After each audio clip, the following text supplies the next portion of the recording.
Such an amazing thing to spend time in the presence of God.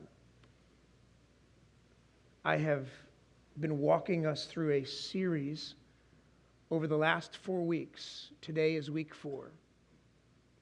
Of what it looks like in the aftermath of being shaken. What it looks like in the aftermath of destruction, and when we go back and talk about our foundation. I used the Northridge earthquake in California and the damage that was done and the retrofitting ordinance that is still in place to this day, that after a earthquake, we go back and examine the foundation and we find the places of its weakness. And we get rid of that and we begin to restore. Week 2, we talked about what it looks like to restore our foundations because we've been shaken. Our lives have been shaken. And then week 3, we talked about reframing. Really this idea of when we come and talk about our foundation, that we would reframe the idea of what God delivers to us as this message of family. And what that means. Jesus allowed the words of the prophet to be his words, and saying, "The Spirit of the Sovereign Lord is on me because He has anointed me to proclaim the good news to the poor, to bind up the brokenhearted, to proclaim freedom for the captives and release from darkness to prisoners, to proclaim the year of the Lord's favor." And we've just allowed God's healing to restore us in our foundations. And today, I want us to look at the rest of that prophecy and see how God desires, and not just restoring, not just reframing, but God desires rebuilding. He desires rebuilding. And that's what I want to talk to you about today. What does it look like for us to join God at work in rebuilding our foundation? Not just our foundation.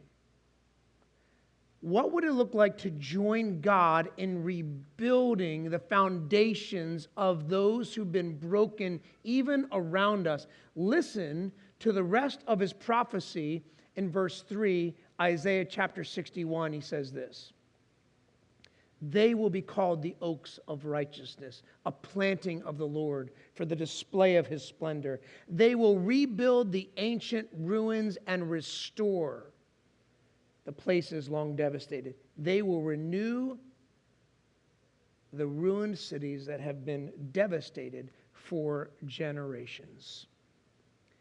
They will rebuild. They will rebuild. I've been using the illustration of an earthquake. I think it's true in fires as well. In 1871, one of the greatest fires the United States has ever seen took place in Chicago and lasted for days. It burned down properties at that time costing $222 million. Today, in today's dollars, it would be $4.7 billion of damage. Over 300 people lost their lives, but over 100,000 people lost their homes. And I've stood outside those moments with families in our church and families that I know and watched their own houses burn. And I can tell you the same thought crosses their mind all the time in that moment, that where is everybody, right? I've even been with people who've lost people in fires, and then it's, how am I even here? But every single one of us know that we can replace buildings. We can replace things. We can't replace people. What it comes down to is these oaks of righteousness, the planting of the Lord displayed for his splendor, that they will rebuild the ancient ruins. He is not talking about a building. The prophet and Jesus stands up, remember, in the temple, and he stands up and says, "I've been anointed to preach and proclaim the good news to the poor, to to bind up the brokenhearted, that the point of us standing, that they would be us joining him at work. And we'll look at 3 simple truths from this prophecy once again, and we'll look at some of the other verses as well. And the first truth is this: God will rebuild what he restores. He will rebuild what he restores. Remember what we talked about in week 2, that restoration was not just about repairs. Restoration was actually about going beyond repairs so that your foundation would be strong enough to handle an even greater magnitude of shaking. That we would have a faith to be able to handle an even greater magnitude of 2020. And none of us want that, right? Say amen. Nobody wants that. But all of us need to be prepared with a greater restoration that God wants to do in your life. And as he does it, as he restores, he always begins to build on what he restored. And following the fire and following earthquakes, as they begin to build up a foundation, the point of restoring the foundation is so you can build again. But he's not talking about buildings, remember? So they would be oaks of righteousness. They would rebuild the ancient ruins and restore the places long devastated. That they will renew the ruined cities that have been devastated for generations. Who is they? They is anyone who would turn from God and allow, remember we talked about this week 1, that Isaiah's words in the context of this prophecy was coming to nations who've been conquered and devastated, and for generations now, they have lived under the rule of other nations, godless societies, and God was coming to them and saying, I will rebuild not your cities, but in the sense, I will rebuild you, and you will be a people. You will be like oaks of righteousness planted for the display of the Lord's splendor. And they can be you. They can be me. They can be anybody who after their restoration allows God to rebuild, and greater than that, they will be the ones rebuilding. Not the buildings. They will be the ones joining God in rebuilding all that has been ruined, all that has been destroyed. For generations, you can be a part of God's building on his restoration, because he always rebuilds what he restores. They can be you. I've had the opportunity with 3 boys who are very competitive. They get that from their mother. She's very competitive. You don't even want to mess with her, okay? I'm just telling you. But these 3 competitive boys, they grew up playing sports, and they thought they wanted to play college sports, so they made that their goal. And all 3 of them accomplished the opportunity to be able to be recruited by colleges. And before you get too impressed with them, there are many levels of colleges, let me just say, okay?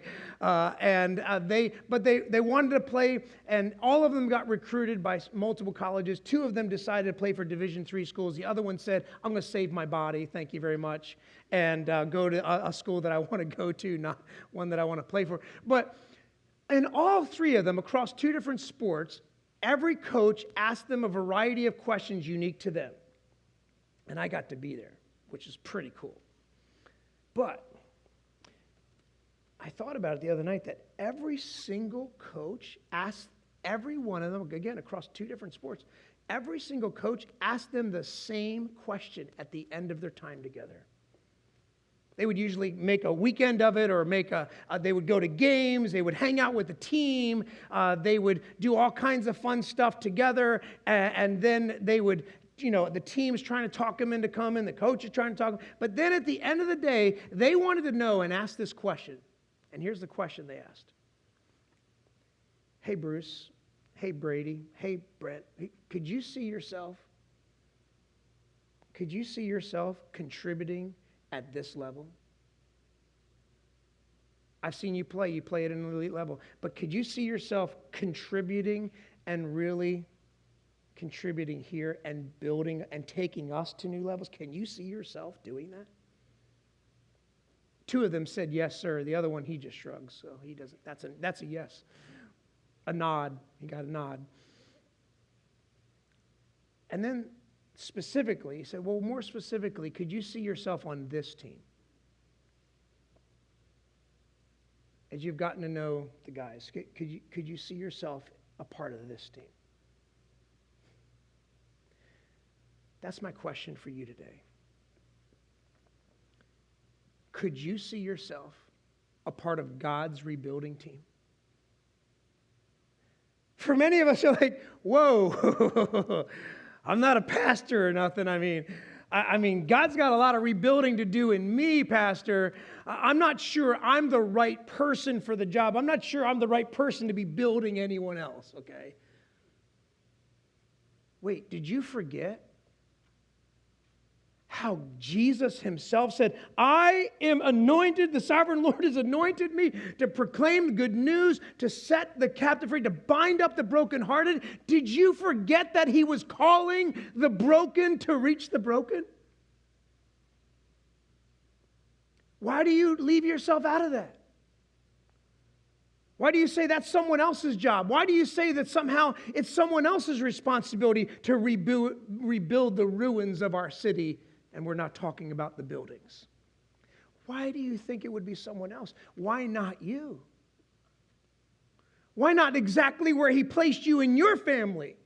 Why not exactly where he placed you in your neighborhood? Oh, Pastor, you don't know my neighbors.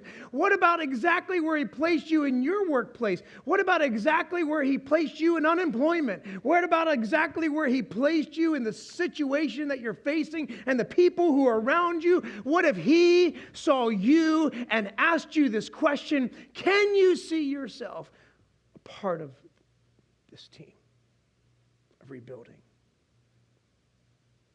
Would you let me rebuild others through you? And more specifically, God expressed himself through his bride, through his local church. He called his bride, he called his body, he called his family. God wanted you to express that and be a part of building the ancient ruins of our city through the local bride, the local body, the local family that is his. And I'm asking you, would you see yourself here even as a part of this family? That God could use you to rebuild others around you? Can you step into that calling? Say, I need some more restoration. Well, okay. He's going to make you stronger. But where he restores, he always rebuilds. And the people he rebuilds are his rebuilders. God will rebuild what he restores. Let's look at the next part of the verse in verse 5. Strangers will shepherd your flocks, foreigners will work your fields and vineyards, and you will be called priests of the Lord. You will be named ministers of our God. If there was any doubt on my first point, exclamation point. But here's something really interesting and odd. Why does he say that foreigners and strangers, they're going to come and shepherd your flocks, they're going to come and work in your fields? What's that about? Here's my second truth. God will guide where he provides. You don't need to worry about who you need to rebuild. Do you know what God always does? God always brings people in your path that need it. It's whether or not you see it. God brought people in your path today. God brought people yesterday, wherever you were at yesterday, and the day before, and the day before that. And you know what? He's going to do it again on Monday, and Tuesday, and Wednesday, and Thursday, and Friday. Today is not just the day that He made for you. The day is the day that He made for you to join Him. He's restoring you and doing a work in you. Can you receive that? But greater than that, can you join it and trust the fact that God is providing who you want to reach? Because, well, I don't know, Pastor. I don't know who you expect me to reach. I don't know who I can reach. God will provide who you can reach. He's going to bring somebody in your path. In fact, you may not want to reach that, but you may be like, this ain't Target, no return policy here, okay? God's not saying, hey, whoa, okay. Hey, God, hey, that's a bit of a project. He's a bit of a project for me. I need a little something more starter-outer kind of 101 rebuilding thing. I'm more of your, like, hammer, some basic outlines there. I don't. You know what? God knows exactly who you are and what He's building in you, and He knows exactly what He wants to build in someone else. And maybe you don't need to be on display of oaks of righteousness as having all the answers. Maybe what God was saying was for our brokenness to be what displays to the world. What greater testimony to the world than one who's being transformed? If I could say, let you in and see where God is changing me. I don't need to show you how good I am at something. I need to show you how good God is in changing the places that I'm horrible in.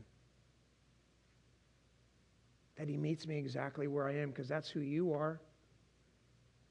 Let's stop pretending like somehow we got it all together. And let's start opening up and being real. And actually, maybe God would use us and provide for us the right people that we are to reach. Look at what He says in verse 6. His provision goes beyond that. You will feed on the wealth of nations, and in their riches you will boast. God, what are you saying? Instead of your shame, you will receive a double portion, and instead of your disgrace, you will rejoice in your inheritance. So you will inherit a double portion in your land, and everlasting joy will be yours. You know, there's no greater joy, I think, sometimes in giving and being a part of what God's doing and giving to someone else and building them. You know how you want to change your day really fast? Help somebody.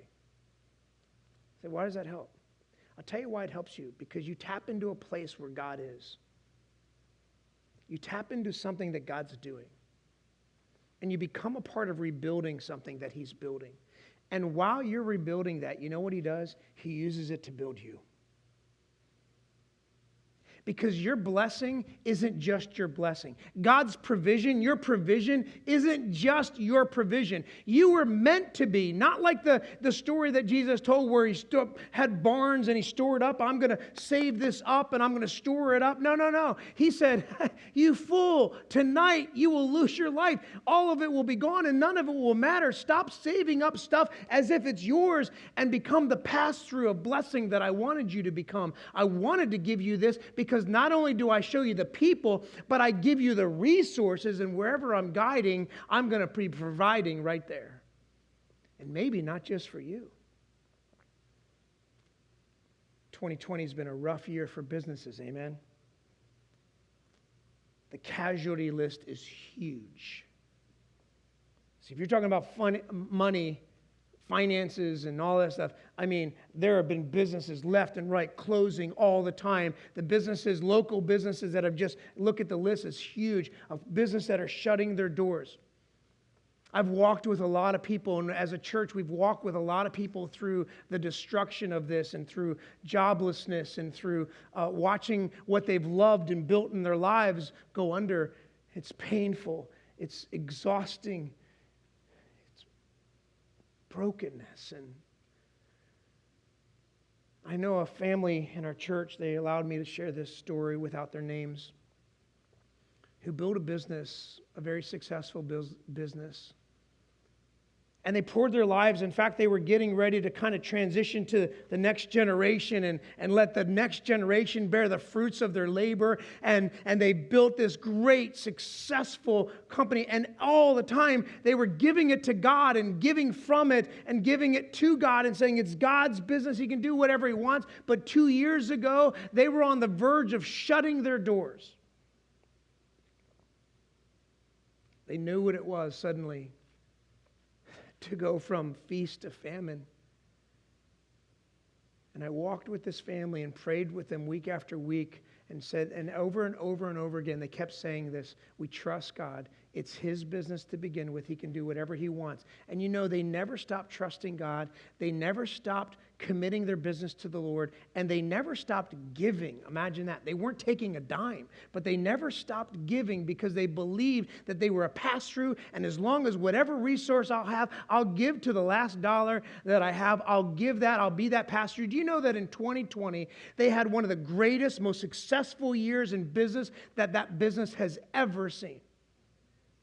And you know this, greater than that, they've given away, this is an absolute, they have given away more money than they've ever dreamed of giving away in their lives. So their blessing has not just been the provision for them, it has been the provision for West End Assembly of God. It's been the provision for all of us, for people who are hurting. And then their greatest year, that someone else was hurting, they got to go ahead of them, like Joseph going ahead of his family in a famine. They went ahead of the trial, and maybe the blessing you're receiving right now is you going ahead and being there for other people as they're faltering in the hard times that they're in. If only your blessing meant more than just what you received, and maybe it was a calling to be a pass-through and joining God to rebuild. We see number 3 in verse 8. For I, the Lord, love justice. I hate robbery and wrongdoing. In my faithfulness, I will reward my people and make an everlasting covenant with them. Remember that He is speaking to a people that are broken, that are hurting, that have lost everything. And God reminds them that I'm a God of justice. This is who I am.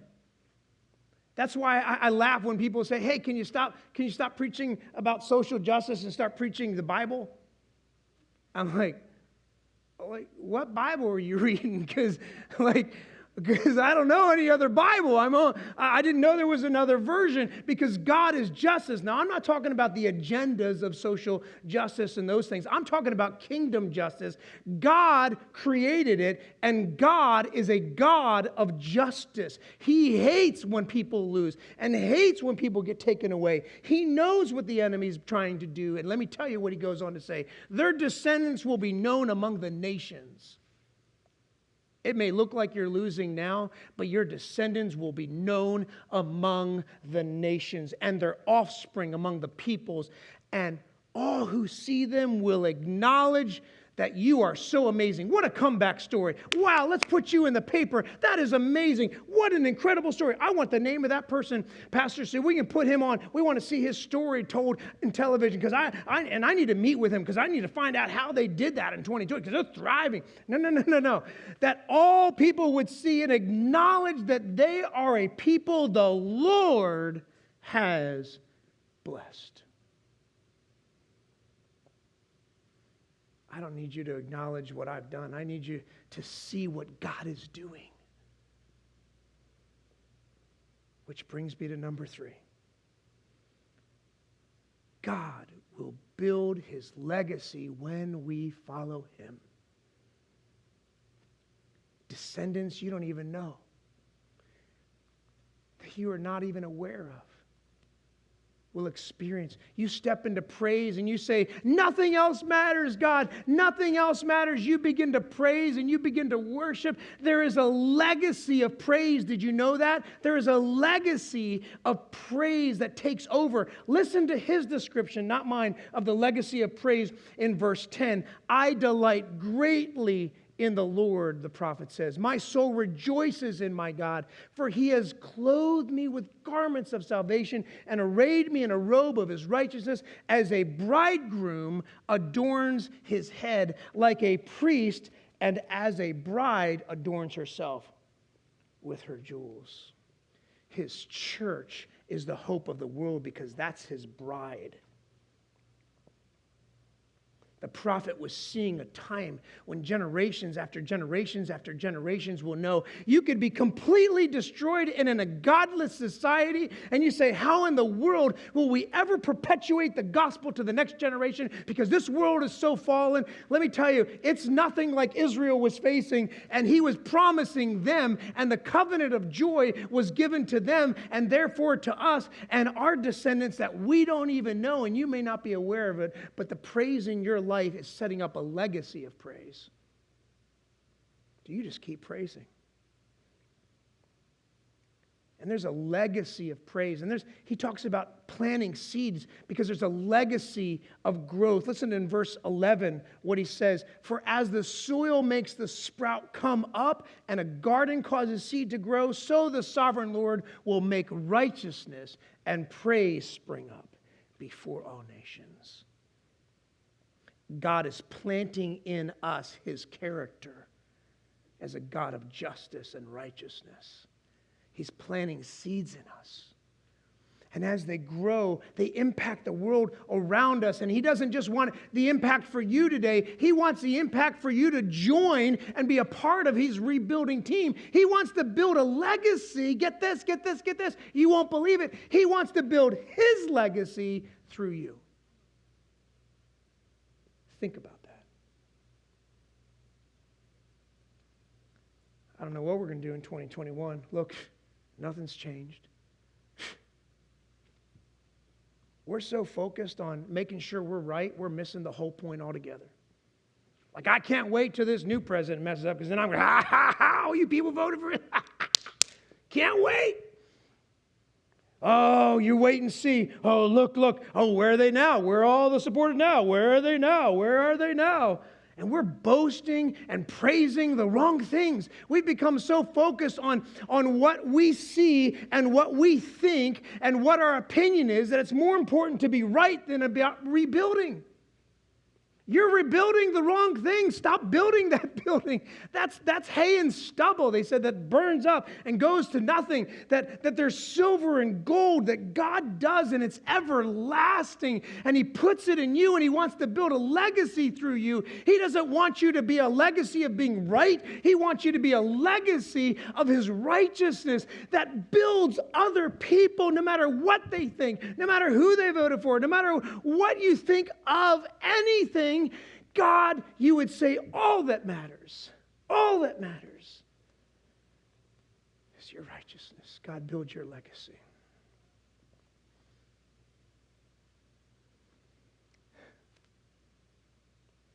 I'm no perfect example of it, I can tell you.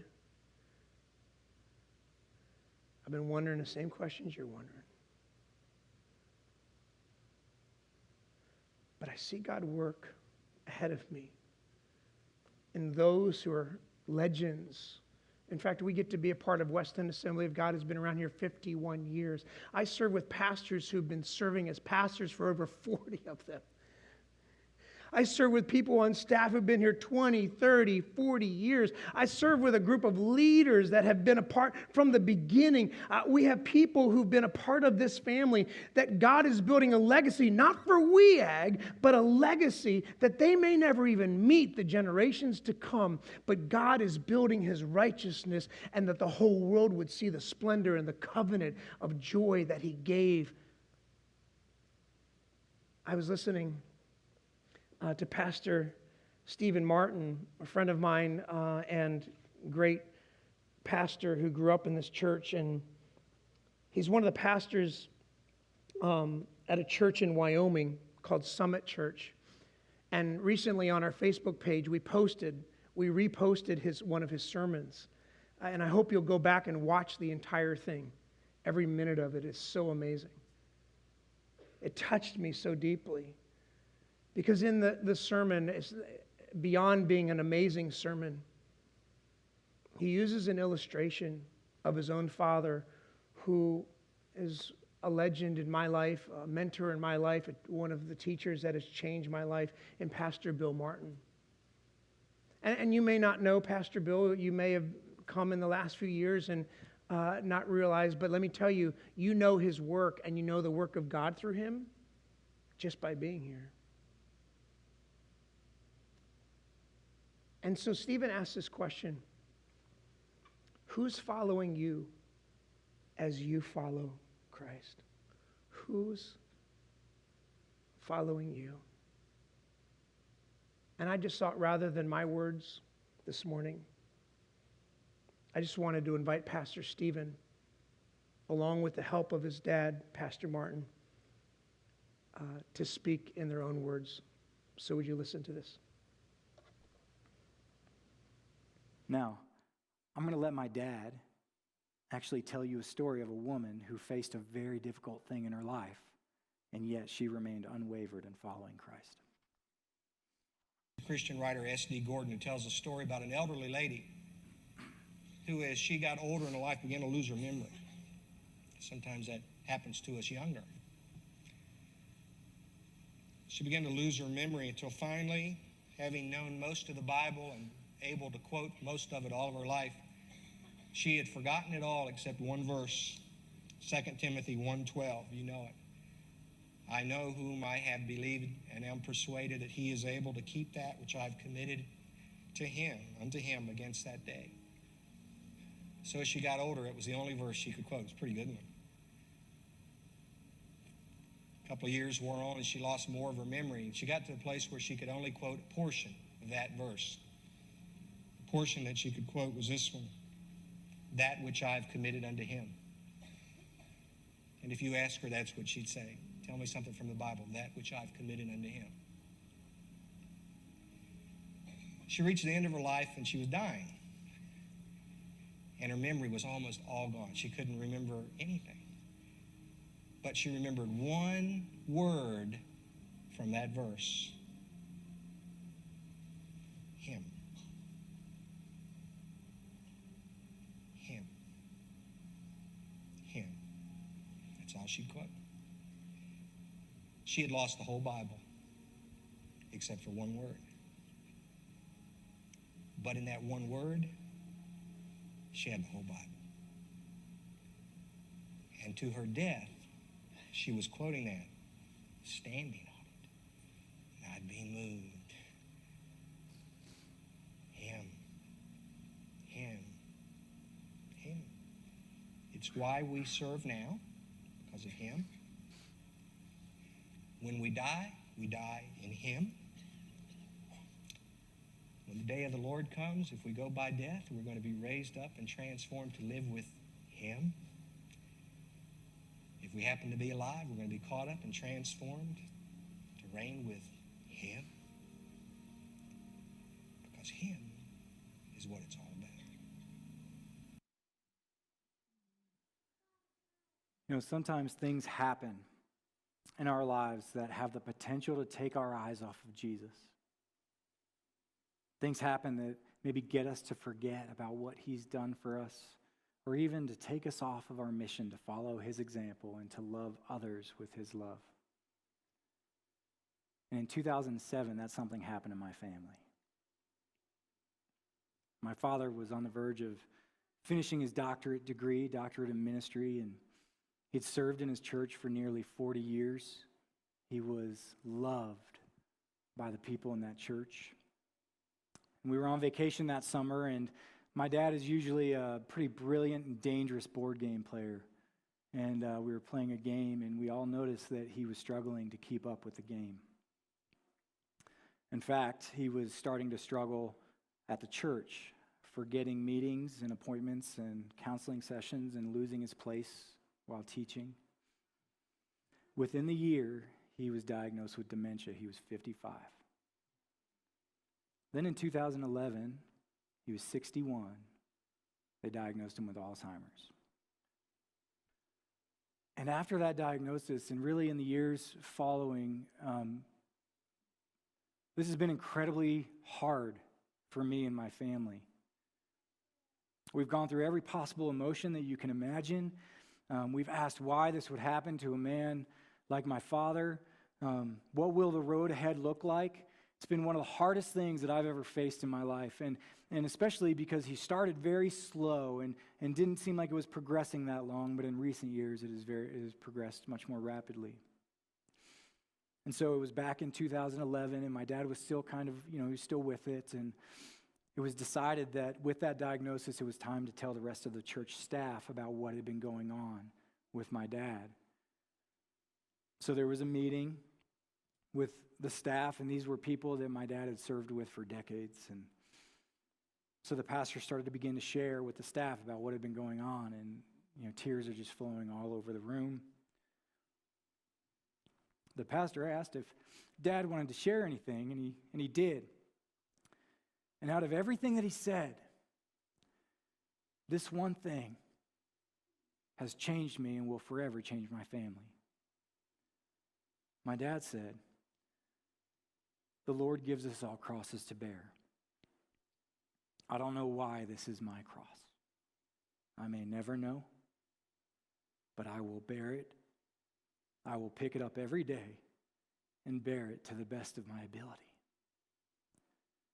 Now, I want you to hear me, church. My father was prepared for what he did not know was coming down the road ahead of him because he'd been faithfully following Jesus for a long time. He had been faithfully setting an example of who God is to other people in the storms and in the good times alike. So when the dementia hit him, my father's faith was not caught off guard because he'd already been walking steadfastly and consistently with Christ, following his example and being an example to others for so long. And a little over a year ago, this was my father. My Savior forever, He taught me and He walked me, and as His living God, He loved me and I served Him, and all my love they said to Him, and pushed me to victory.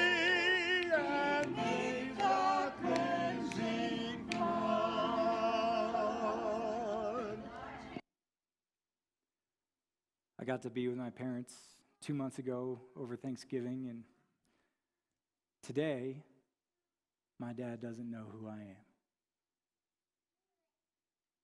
But even though he can't sing the right words to the songs that he loves, and even though he can't do the ministry that he used to love to do, and even though he can't love on his grandkids the way that he always dreamed that he could, he stepped into the greatest challenge of his life, following the example of Christ. I mean, just as Jesus faithfully went to the cross, my dad faithfully stepped into this, not knowing what the outcome would be and setting an unwavering example for his family to follow. Not just his family, but all the people that were a part of that church. And I'm going to tell you that that's changed me. Because I don't know what's coming down the road ahead in my life, but how I respond to these things, how I respond to the challenges that are ahead of me, how I respond to the opportunities that stand before me to serve God and serve others with my actions, to love God and love others with my actions, is now based on the fact that I have an example to follow. And that is from the man who chose to follow the example of Christ in one of the greatest challenges of his life. So I'm following my father who's been leading the way to Jesus for me. And I've used my father as an example this morning to help us see just how giving our lives to Jesus and living as an example to other people can grow God's kingdom. I wanted you to get a picture of what it's like for someone to be on the other side of your example, just as I was on the other side of my dad's example. Who is following you as you follow Christ?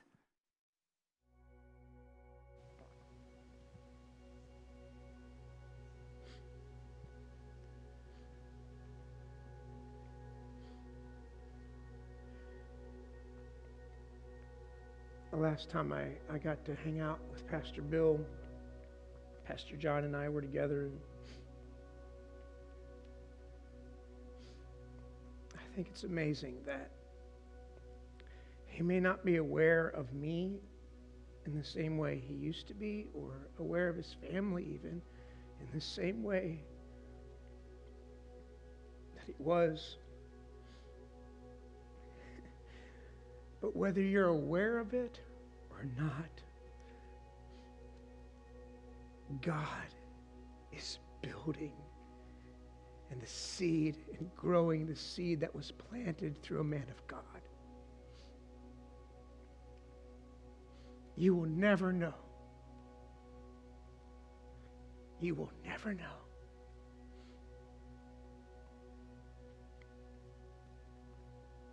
the impact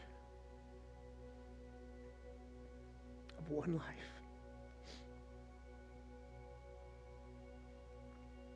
That God is growing. And who he desires to grow and build behind you.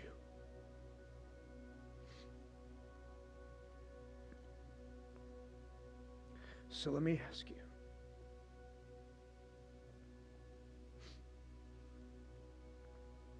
can you see yourself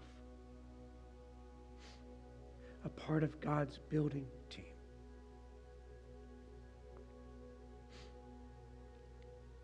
Can you see yourself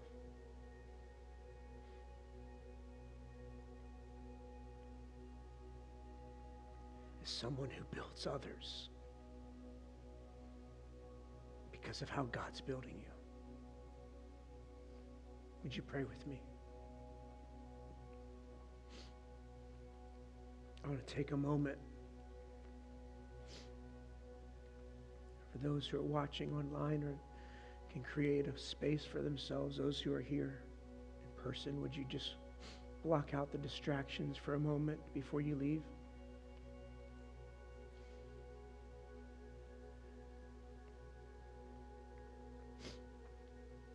It doesn't matter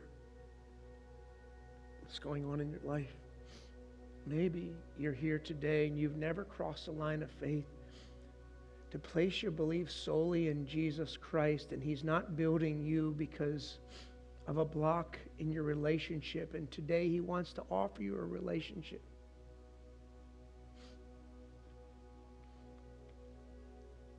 So whether you're watching online or you're here in person, this is your moment with God.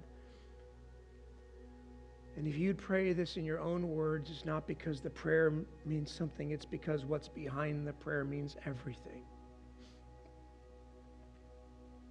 And make this your own. Jesus, I fall before you, having fallen short in my life of your glory. Acknowledge I'm not capable of working my way to you. So God, I ask, and I want to receive the work of you instead. I believe with my whole heart that you died for me. And because of your blood, I can have forgiveness. And because of your resurrection, I can have new life. So God, I want you to come into my life. And I want to be your follower.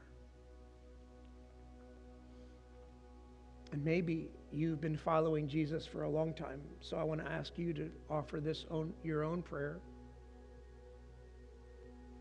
If you've been following Jesus a long time, have you been building very long? Who is following you?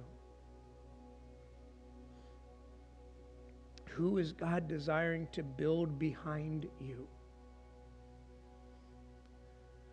Would you just offer this as your own prayer? God, I don't even have to be aware of who they are right now, but Lord, I desire to be joining you in your rebuilding process of those around me who are broken. God, use my brokenness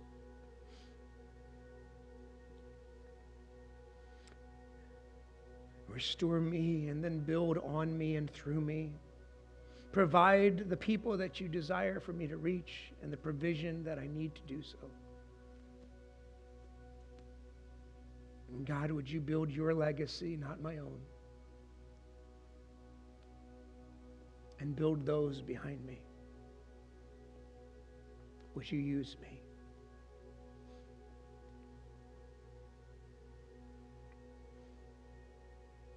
So God, you've heard our prayers. We've heard you speak. Thank you for speaking.